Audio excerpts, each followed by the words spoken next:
আমরা thematic literature review নিয়ে কথা বললাম যে থিম আকারে থাকবে, একটা টপিক, আলাদা আলাদা টপিক নিয়ে কাজ বলা থাকবে এবং সেগুলো নিয়ে সেখানে আলোচনা করা হবে। যেমন সেভিং বিহেভিয়ার নিয়ে যে একটা টপিক থাকে, সেখানে সেভিং বিহেভিয়ার নিয়ে যত গবেষণা হয়েছে সেগুলোর লিটারেচার বা আগের গবেষণাগুলোতে কি কি পেয়েছে বা কি বলেছে সেগুলো নিয়ে আলোচনা করবো। আর সেগুলো নিয়ে আলোচনা করতে হলে অন্য পেপারের আমাদেরকে কি দেখতে হবে যে অ্যাবস্ট্রাক্ট ওরা কি কি ফলাফল পেয়েছে, কোন মডেল ইউজ করেছে, তারপর ওরা কি কি ফাইন্ডিং পাইলো, কনক্লুশন, লিমিটেশন, এই বিষয়গুলো দেখতে হবে।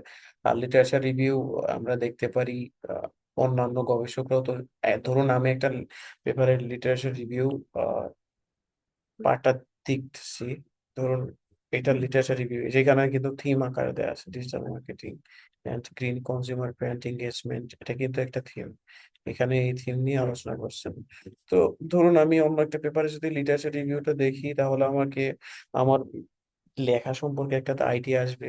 তারপর ওরা অন্যান্য কোন কোন পেপার থেকে তথ্য নিয়েছে সেখান থেকে আমরা দুই একটা পেপার দেখতে পারি। এই যে দেখুন, এখানে একই ধরনের কথা একই ধরনের পেপার গুলো এখানে সমন্বিত করা হয়েছে, এখান থেকে আমরা কিন্তু ধারণা কিন্তু পেয়ে যাই। তো সেই ক্ষেত্রে এটা হেল্প করতে পারে।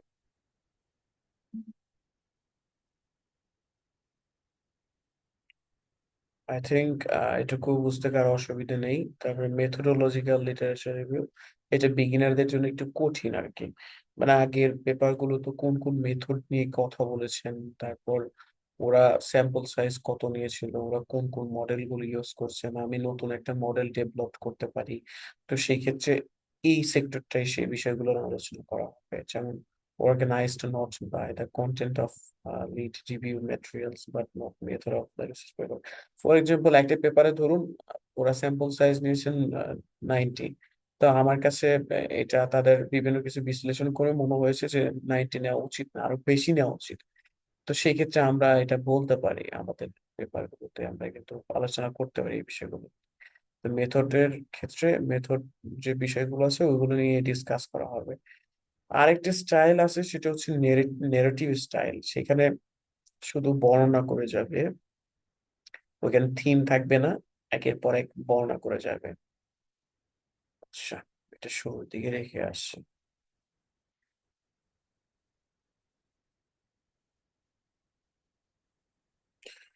দেখেন, ন্যারেটিভ স্টাইল মানে ধারাবাহিক ভাবে একের পর এক বর্ণনা করে যাবে। মানে দেখুন এখানে in recent years Facebook has emerged a dominant platform, এখানে দেখুন প্যারা প্যারা অনুসারে কিন্তু দেয়া আছে। মানে ও কনজিউমার পারসেপশন নিয়ে কথা বলছেন, তারপরে এখানে আরো অনেক বিষয়গুলো নিয়ে কথা বলছেন, ট্রাস্ট, ব্র্যান্ড লয়্যালটি।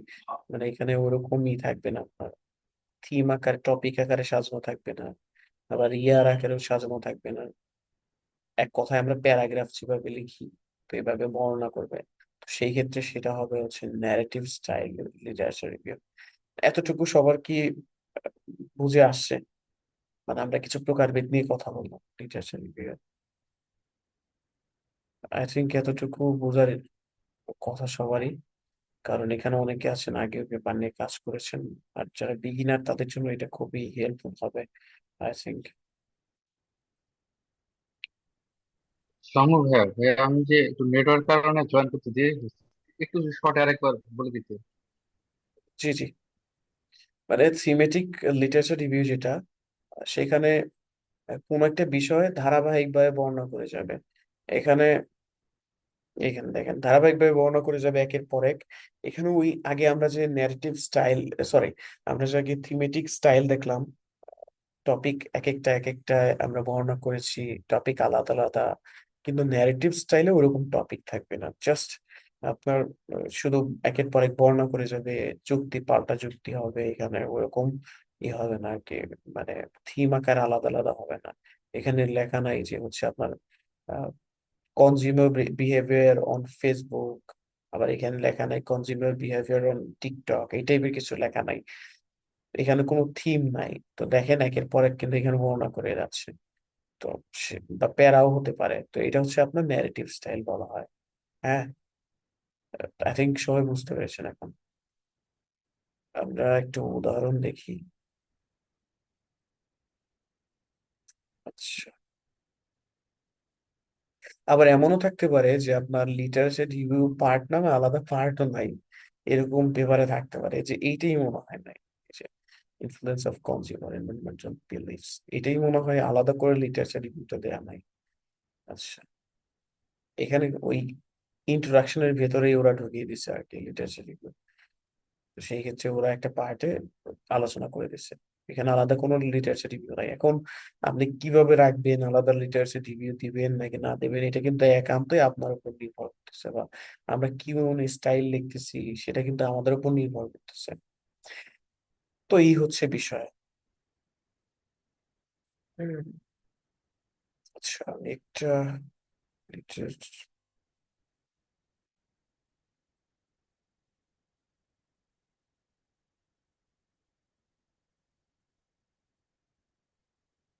এই যে এখানে দেখেন একটা লিটারেচার রিভিউ খুব ছোট করে দেয়া আছে, এখানে ছোট করে দেয়া আছে, মানে আরেকটা পার্ট এখানে যুক্ত আছে, এই জন্য ছোট করে দেয়া আছে।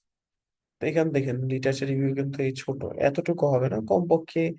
তো মানে রিসার্চ আর্টিকেলে কমপক্ষে 2 পেজ, 2.5 পেজ বা 1.5 পেজও দেয় অনেকে। সো এটা আসলে আমাদের ইয়ের টপিক এর উপর নির্ভর করে অনেক সময়। এখন এখানে দেখেন এই যেটুকু বলছে লিটারেচার রিভিউ এখানে ধরতে গেলে, তো সেই ক্ষেত্রে এটা কিন্তু এখানে ওরকম থিম টিম কিচ্ছু নাই। সো এটা একটা ন্যারেটিভ লিটারেচার রিভিউ বলতে গেলে। এই চারটা আমরা যে প্রকারভেদ দেখলাম, এখানে কারো কোনো সমস্যা আছে বুঝতে? আই থিঙ্ক কারো কোনো বুঝতে অসুবিধা থাকার কথা না।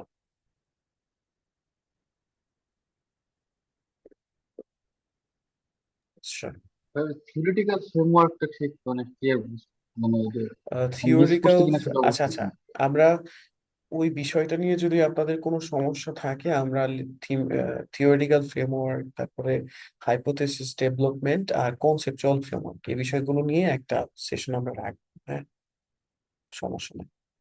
এখন আপনারা গ্রুপে একটু সাড়া দিন, বললেই হবে আমাদেরকে। ওকে, এখন আমরা টাইপস কিন্তু বুঝে ফেললাম, এখন আসি হচ্ছে সামারি, সিনথেসিস অ্যান্ড ইভ্যালুয়েশন। সামারিটা কি আসলে? To summarize means to recap important information of source, whereas to synthesis means uh, recognize, sorry, reorganize. আচ্ছা, এখানে সামারি বলতে একটা পেপারে ধরুন কি কি ফলাফল পাইছে বা ওদের কি অবজেক্টিভ ছিল, তারপরে আহ, এই বিষয়গুলো আমার নিজের মতো করে ওভারঅল 2 লাইনে বা 1 লাইনে আমি একটা সামারি আকারে লিখতে পারি, বা সংক্ষেপে আমি লিখতে পারি। এটা হচ্ছে সামারি। আর সিনথেসাইজ মানে হচ্ছে, ধরুন আমি অনেকগুলো পেপার একসাথে করেছি, আমি বললাম যে আহ, একটা পেপারে আমি পেয়েছি যে, যেমন পারচেজ ইন্টেনশন আসলে তৈরি হয় ডিজিটাল মার্কেটিং এর দ্বারা, একটা পেপারে আমি এই বিষয়টা পাইলাম। আরেকটা পেপারে দেয়া আছে যে পারচেজ ইন্টেনশনটা আসলে তৈরি হয় তাদের পরিবারের কারণেও, সাথে হচ্ছে সোশ্যাল মিডিয়া। তো আমি কিন্তু দুইটা পেপারে দুইটা জিনিস পাইলাম। তো সেই ক্ষেত্রে আমি একসাথে লিখতে পারি একটা লাইনে যে অমুক পেপারে এটা পাইছে এবং অমুক পেপারে এইটা এটা বলছে। তো এইভাবে বলে আমি লাইনের শেষে রেফারেন্সটা দিয়ে দিলাম, ইনটেক্সট সাইটেশন। তো সেই ক্ষেত্রে এটা হবে সিনথেসাইজ, মানে অনেকগুলো পেপার সবগুলো আমরা একসাথে করে একটা লাইনে আমরা লিখতে পারি। অনেকগুলো পেপার একই বিষয় নিয়ে কথা বলছে, সেটা নিয়েও লিখতে পারি। আর ইভ্যালুয়েশনটা হচ্ছে আপনার ওই পেপারের ইফেক্ট, কোয়ালিটিস, এই বিষয়টা কি বুঝতে পেরেছি?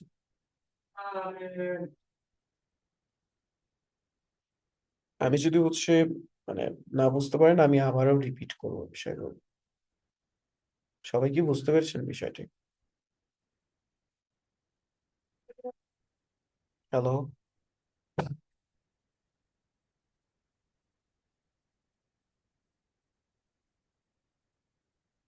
আচ্ছা ভাইয়া, ভয়েস আসতেছে না। আচ্ছা, আমার ওই যে কারেন্ট চলে গেছে তো এই জন্য আর কি। আচ্ছা, কারো কোনো সমস্যা আছে আমি যেটুকু বললাম? কেউ কিছু বলতে চান মেবি? ভাইয়া, ভাইয়া আসলে শোনা যায় না কিছু, ওই কারণে একটু মাঝখানে 1 মিনিটের মতো একটু ছিল, আপনারটা মিউট হয়ে গিয়ে। জি জি জি, বুঝতে পেরেছি। আচ্ছা, আমি আবার বলি, মানে সামারাইজ, মানে সারাংশ করা, একটা আর্টিকেল বা পেপারের মূল কথা ছোট করে বলা এক কথায়। মানে আমি একটা আর্টিকেল দেখতেছি, সে আর্টিকেলের মূল কথা কি কি পাইলো বা কোন কোন ফলাফল ওরা পেয়েছেন, এইটা ছোট করে বলা, সেটা হচ্ছে সামারাইজ। আর সিনথেসাইজ মানে হচ্ছে মানে সাজিয়ে লেখা, মানে মিলিয়ে লেখা আর কি। একাধিক পেপার থেকে তথ্য নিলাম আমি, তাদের মধ্যে সম্পর্ক বের করলাম, সম্পর্ক বের করার পরে তারপর নিজের মতো করে সাজিয়ে লিখলাম। যে ধরুন একটা পেপারে বলেছেন যে ইনকাম বাড়লে সেভিং বাড়ে, হ্যাঁ, আরেকটা পেপারে বলেছেন যে আহ, যদি হচ্ছে ইনকামের মধ্যে যদি ইনস্ট্যাবিলিটি থাকে তাহলে সেভিং কমে। আমি কিন্তু দুইটা পেপারে দুইটা বিষয় নিয়ে বলবো, বাট সেভিং এর বিষয় নিয়েই কিন্তু বলছি। তখন আমি ওইটা মিলিয়ে লিখবো যে ইনকাম স্ট্যাবিলিটি এবং হচ্ছে আপনার যদি ইনকাম বাড়ে, এই বিষয়টা কনজিউমারের সেভিং বিহেভিয়ারের উপর প্রভাব ফেলে। আমি কিন্তু দুইটা পেপারের দুই জিনিস কিন্তু আমি একসাথে সুন্দর করে লিখলাম, মিলিয়ে লিখলাম। এটাকে বলা হয় হচ্ছে সিনথেসাইজ। এই বিষয়টা বুঝেছেন সবাই?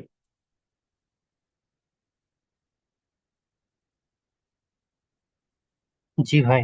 জি। আর ইভ্যালুয়েট মানে ইভ্যালুয়েশন মানে ভাই মূল্যায়ন করা। ক্লাসটা কি রেকর্ড থাকবে? জি জি। ভাই ক্লাসটা কি রেকর্ড থাকবে? জি অবশ্যই রেকর্ড থাকবে। আরেকটা বিষয় ক্লাসটা কি হচ্ছে, রেকর্ড থাকবে? জি জি জি, আমি আমি একটু খুব অসুস্থ। আমি একটু খুব অসুস্থ, আমি পরে রেকর্ড ক্লাসটা কি দেখতে পারবো? শিওর দেখতে পারবেন। এখন হচ্ছে ইভ্যালুয়েট মানে মূল্যায়ন করা, মানে পেপারটা কতটা ভালো বা দুর্বল, ইউজফুল কিনা, মানে সেটা বলা। ধরুন সেটা ডাটা স্ট্রং কিনা, তারপর হচ্ছে স্যাম্পল সাইজ কম কিনা, বা এই বিষয় নিয়ে আমরা বলতে পারি যে this study is useful but limited due to sample size. মানে স্টাডিটা মানে ইউজফুল কিন্তু এটার স্যাম্পল সাইজটা লিমিটেড, এটা কিন্তু বললাম। আবার বলতে পারি this research is strong because it is uses national data. মানে আমি বলতে পারি যে এই পেপারটা খুবই শক্তিশালী কারণ এখানে জাতীয় যে ডেটাগুলো এগুলো ইউজ করা হয়েছে। মানে কোন দিকটা ভালো কোন দিকটা খারাপ আমি কিন্তু এখানে বলতে পারি। এটা হচ্ছে ইভ্যালুয়েশন। আর সিনথেসাইজ তো বুঝলেনই, সবগুলো পেপারে কি বলছে সেগুলো আমি একসাথে উপস্থাপন করে সাজিয়ে লিখতে পারি। এটুকু আই হোপ যে বুঝেছেন। তারপর আমরা দেখি নিচের দিকে, দেখি এক্সাম্পল দেখি। এখানে দেখেন সামারি, এই যে Flisby and both Butterfield study, they provide research on how flirting with one's spouse create positive benefit within relationship। মানে বলছে যে যে ফ্লেসবি এবং বোথ বাটারফিল্ড তারা পেয়েছেন যে মানে স্ত্রীর সাথে বা তারা একে অপরে যদি হচ্ছে ঠাট্টা করে তাহলে তাদের মধ্যে পজিটিভ একটা রিলেশনশিপ তৈরি হয়, এটা বলছে। একটা সামারি করছে। দুইজন মানুষ একটা পেজে, ফ্লেসবি এবং বোথ বাটারফিল্ড, এই দুজনে একটা রিসার্চ করছে, সেটা ওরা পেয়েছেন এই বিষয়টা। এখন সিনথেসিসের বিষয়টা দেখেন। In Flesby and both Butterfield research on purpose of flirtation, মানে তারা দুজনেই ঠাট্টা বিদ্রোহের বিষয়ে রিসার্চ করেছেন। দে ফাউন্ড দ্যাট, তারা পেয়েছেন যে the biggest reason for flirtation within marriage was to create more intimate uh, world world between couple and to encourage sex। মানে তারা হচ্ছে এই যে ইন্টিমেসি এবং সেক্সুয়াল যে বিষয়গুলো এগুলোর উপর হচ্ছে প্রভাব ফেলে আর কি, তারা এই বিষয়টা পাইছে আর কি, ঠাট্টা বিদ্রোহ এটা। দে অলসো ফাউন্ড, তারা আরো পেয়েছে that women were most likely to utilize flirtation, মানে মহিলারাও ফ্লার্টেশনটা ব্যবহার করে, হ্যাঁ। তো however in separate study on flirtation, men were also found to use uh, attentive flirting as way to make their wives feel attractive। মানে তারা দুইটা দুই বিষয়ে তারা কি কি বলছে এগুলো আসলে বলতেছে। তারপরে agreeing with previous research, Flesby found that, মানে ফ্লেসবি আরেকটা হচ্ছে আলাদা রিসার্চ করছে, ওরা দুইজন ফ্লেসবি এবং বাটারফিল্ড দুজন একটা রিসার্চ করছে, একটাই যা পেয়েছে সেটুকু বললো। আবার ফ্লেসবি বলছে found that men usually flirt to engage in sex, তো এটা বলতেছে। তো আবার ইভ্যালুয়েশন করছে দেখেন। overall তাদের study demonstrate that great effect of negative communication on the perception of perspective thinking between spouses। তো এখানে আবার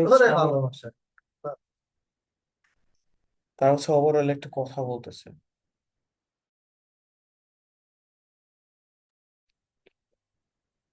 তো এখানে দেখেন আবার আহ, এখানে স্ট্রাকচার দেয়া আছে ইন্টারাকশনের মধ্যে কি কি থাকবে। হ্যাঁ, একটা লিটারেচার রিভিউতে আপনার ইন্টারাকশনের মধ্যে কমন কথাবার্তা থাকবে। তারপর বডি পার্ট এখানে ওই যে সামারি, তারপরে সিনথেসাইজ, তারপর সবার আগে একটা কথা বলবো।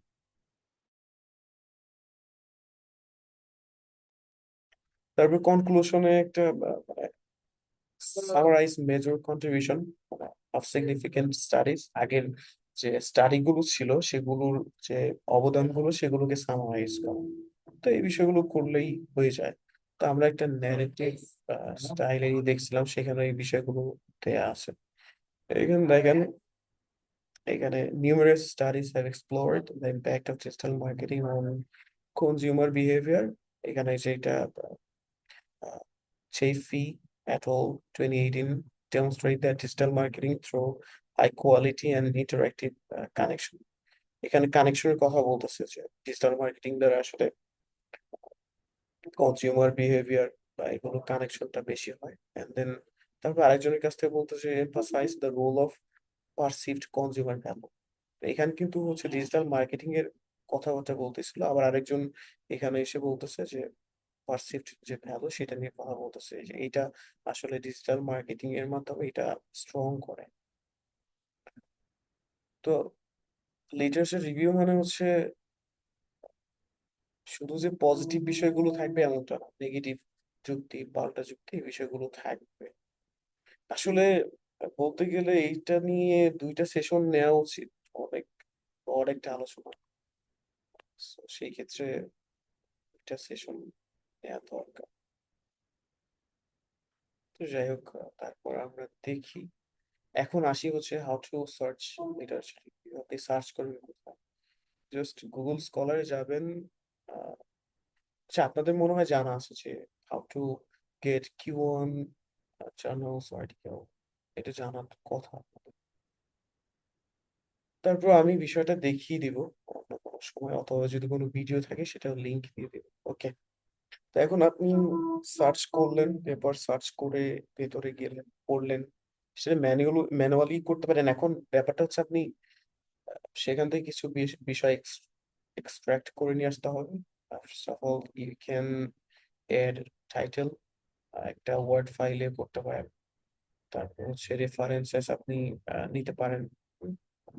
অবজেক্টিভস, তাদের যে প্রধান উদ্দেশ্য সেটা কি ছিল, মেথডস, কোন মডেল ইউজ করছে, লজিস্টিক মডেল, তারপর হচ্ছে প্যানেল ডেটা, এম্পিরিক্যাল স্টাডি, যে বিষয়গুলো আসলে নিয়েছেন ওই বিষয়গুলো আপনি অ্যাড করবেন।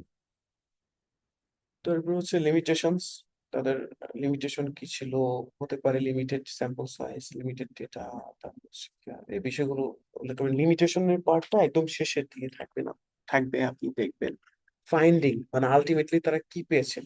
ফর এক্সাম্পল হচ্ছে ইনকাম লেভেলটা হচ্ছে আপনার সেভিংস এর উপর পজিটিভ ইম্প্যাক্ট ফেলে, একটা পেপারে এটা পেয়েছেন। তো ফাইন্ডিংস এর এখানে আপনি এই বিষয়টা উল্লেখ করবেন, যেমন এখানে ইকোনমিক থিওরিজ প্লে আ কি রোল ইন পলিসি মেকিং এর জন্য ইকোনমিক যে থিওরিজ গুলো আছে এগুলো আহ, একটা ভালো ইম্প্যাক্ট ফেলে, এই বিষয়গুলো যেখানে বলা আছে। তো এটা কিন্তু ফাইন্ডিং, তো এইভাবে আপনি ই করবেন। আরেকটা এআই আছে সাইজ বেস, সেটা ভালোই, মানে নির্ভরযোগ্য, আপনি চাইলে সেটা ইউজ করতে পারেন। তারপর জোটেরও, যেখানে উপরে জোটেরও লেখা আছে, জোটেরও দিয়েও কিন্তু এটা করা যায়, বের করে আনা যায়। তো আপনি এই বিষয়গুলো করতে পারেন। এটুকু কি বুঝতে পেরেছেন? টাইটেল, রেফারেন্স, অবজেক্টিভ থাকবে, মেথড থাকবে, লিমিটেশন থাকবে, ফাইন্ডিং সো আপনি যদি চান আমি এই বিষয়টা দিয়ে দিতে পারি, এটা ম্যাটেরিয়ালস গুলো দিয়ে দিতে পারি, জাস্ট এইভাবে আপনি করে ফেলবেন। সো এইভাবে করলে একটা লাভ কি, যখন আপনি আপনার কাছে মেথড থাকবে, লিমিটেশন থাকবে, ফাইন্ডিং থাকবে, তারপর অবজেক্টিভস গুলো থাকবে। আপনি এক্সপ্লিসিট একটা ধারণা পেয়ে যাবেন আগে যে পেপারগুলো ওরা কোন কোন বিষয়গুলো নিয়ে কাজ করেছেন। আপনার পেপারটা নতুনত্ব কি এই বিষয়গুলো নিয়ে কিন্তু আপনি একটা ধারণা পেয়ে যাবেন। সো তখন আপনি যে সিনথেসাইজ করতে পারবেন, সামারাইজ করতে পারবেন। আপনি যে ফাইন্ডিংস এর এখানে না নিজের মতো করে লিখে রাখতে পারেন। যখন আপনি পেপার ইউজ করবেন তখন এখান থেকে সহজ হবে লেখাটা বা নেওয়াটা। আচ্ছা, আমি যেটুকু বললাম এটুকু কি সবাই বুঝতে পেরেছেন? হুম? মানে যদি না বুঝতে পারেন অবশ্যই হ্যান্ড রেজ করবেন, তারপর হচ্ছে জানাবেন আমাকে। ওকে, এখন গেল। আমরা প্রথমে হচ্ছে সার্চ করব, সার্চ করে এই নোটগুলো করতে পারি। এটা এআই দিয়ে করতে পারি আমরা। একটা পেপার আমরা দিয়ে সেখান থেকে ওদেরকে মানে আমরা বের করে দিতে বললাম এই বিষয়গুলো, ওরা বের করে দিল। বিশেষ করে সাইজ স্পেস এটা করতে পারেন আপনারা, বা পেইন্ট যে এআই এর ভার্সন গুলো আছে সেগুলো দিয়েও করা যায়। ওই বিষয়টা যদি কারো প্রবলেম থাকে আমি একদিন দেখিয়ে দিব। তো আজকে যে বিষয়টা নিয়ে আলোচনা করছি এটা নিয়ে আগে করে ফেলি। তো গেল, তারপর আমরা যদি ফিরে আসি, স্লাইডে ফিরে আসি, এন্ড দেন হচ্ছে রিড অ্যান্ড নোট, এই বিষয়টা শেষ। Map authors, synthesise and gap. So যদি বলি যে একটা পেপারে আসলে অন্য পেপার থেকে যে আমরা তথ্য নিয়েছি সেটা একদম সরাসরি দেওয়া যাবে না। অবশ্যই নিজের মতো করে লিখে প্যারাফ্রেজ করে তারপর দিতে হবে।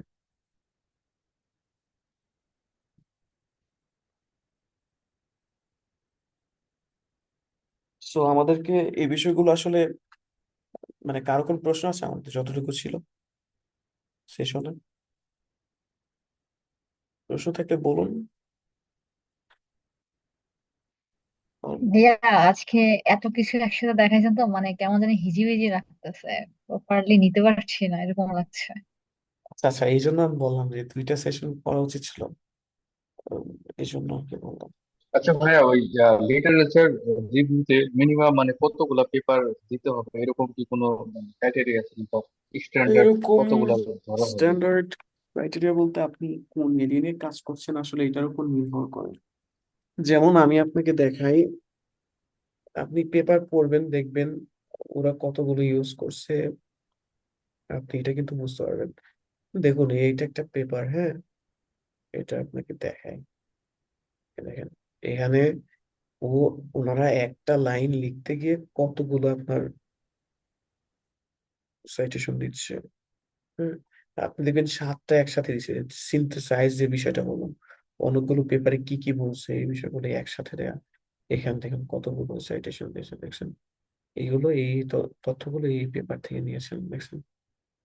তো সেক্ষেত্রে আপনি কোন এরিয়াতে কাজ করছেন, তো আম, আপনি দেখবেন যে অন্য পেপার গুলো কতগুলো নিয়েছে। বেশিরভাগ গুলোতে 30টা নেয়, 35টা নেয়, অথবা বেশিও নিতে পারে।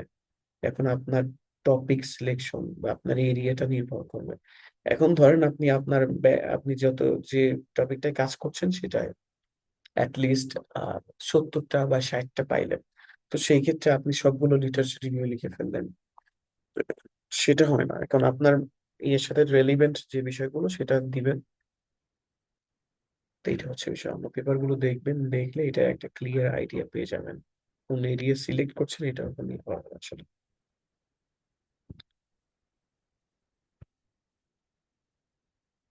আচ্ছা, কারো কোনো প্রশ্ন আছে আরো?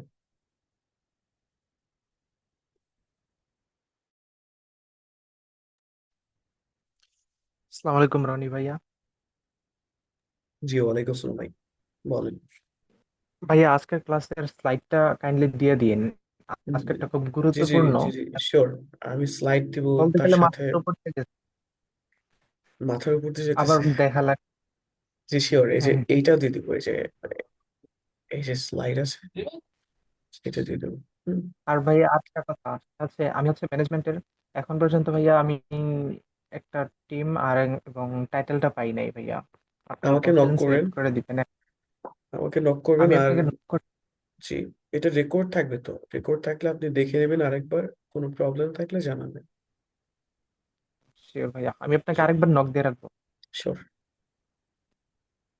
আচ্ছা, আমি তাহলে আপনাদের অ্যাটেন্ডেন্স শিটটা দিয়ে দিচ্ছি।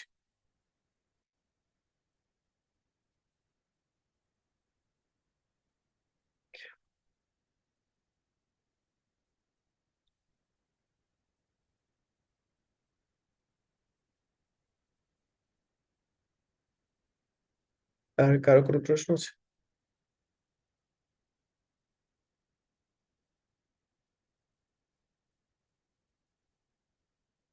ভাইয়া, আমাদের যে মানে যে টপিকটা ওইটার উপর ভাইয়া কোনো Q1 রিসার্চ পেপারই নেই। মানে অনেক খোঁজার ট্রাই করছি, কিওয়ার্ড সার্চ দিয়ে সবকিছু দিয়ে, কিন্তু Q1 Q2 এরকম কিছুই পাই নাই। তাহলে কি ভাইয়া মানে যেগুলো মানে রিলিভেন্ট ওইগুলা থেকেই পড়ে নিব? আমাকে একটু নক করবেন, মানে টপিকটা তো আমার সেম থাকতে হবে। আমি আপনাকে যেগুলো Q1 কিওয়ার্ড ঠিক দিয়ে আছে দিলে ভাইয়া। আপনি সেইগুলোতে সার্চ করলে ভালো হবে।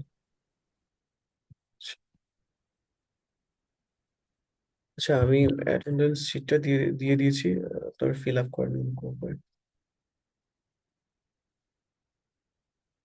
আর সাজেশনস গুলো একটু দিয়ে দিবেন সবাই।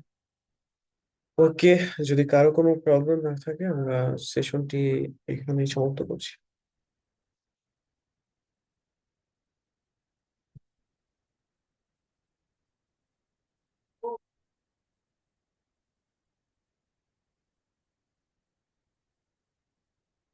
ওকে, সবাইকে ধন্যবাদ, শুভরাত্রি।